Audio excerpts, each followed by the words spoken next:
bambini, bentornati ad un nuovo Venerdì Van. Benvenuti in un nuovo video dove faremo una delle ennesime cose che sporca tutta casa e che non serve assolutamente a niente. Ma a noi queste cose ci piacciono, noi anzi moriamo dalla voglia di farle, e quindi oggi porteremo sul nostro canale una delle cose che ultimamente sta, prendendo più piede nell'ambito artistico, che a me piace veramente tantissimo, e che è la fluid painting, oppure fake art, oppure insomma chiamatela come volete. Praticamente è una tecnica nella quale noi prendiamo una tela, ci mettiamo sopra i colori totalmente a caso e ne viene fuori una cosa wow. Cioè ragazzi, veramente wow, ci sono un sacco di artisti che lo fanno e a me veramente fanno impazzire. Quindi fratellini, oggi andremo a vedere come eseguire la fluid painting. Andiamo!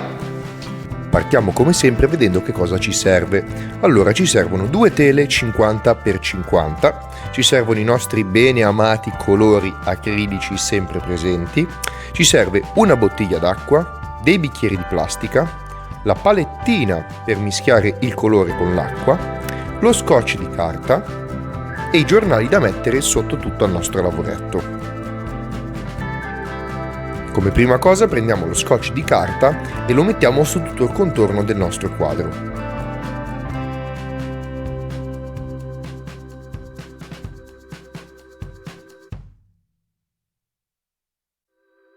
Come avremo finito di fare questa operazione, prendiamo il nostro azzurro, ok? Con il quale sulla prima tela faremo una sfumatura, mentre prendiamo il verde per fare la stessa cosa sulla seconda tela.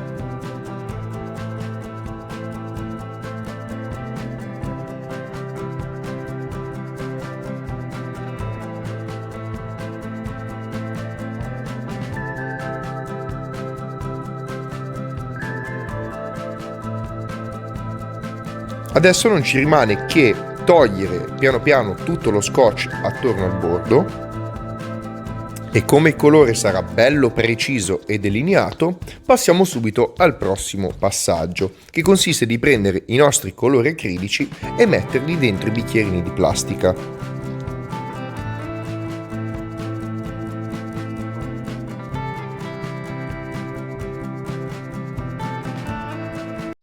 Prima di cominciare a fare il nostro lavoretto, ricordatevi di mettere i giornali sotto.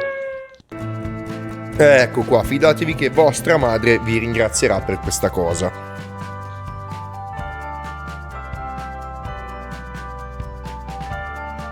Quando saremo arrivati a questo punto, che quindi ogni colore è in un bicchierino diverso, ne prendiamo uno vuoto e mano a mano ci mettiamo tutti i colori assieme.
Finito il primo quadro non ci resta che prendere il secondo, quello col verde, e facciamo la stessa cosa, quindi prendiamo i colori da tutti i bicchierini e li mettiamo in un unico bicchierino.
Ciao fratellini, spero che questo video vi sia veramente piaciuto. Adesso noi lasciamo asciugare i quadri per un paio di giorni almeno, visto che ci mette un po' di tempo. Se vi è piaciuto questo video mettete un bel like, iscrivetevi al canale che tutti i venerdì alle 14:30 usciremo con un nuovo video. Mi raccomando, questi sono alcuni modi per poter fare questo tipo di arte. Fatemi sapere nei commenti se volete vederne altri, perché ce ne sono veramente tantissimi, vengono uno più bello dell'altro. Seguitemi anche su Instagram per rimanere sempre aggiornati sulle opere che faccio e i quadri che realizzo. Niente fratellini, anche per oggi è tutto, io vi auguro un buon weekend e ci vediamo settimana prossima.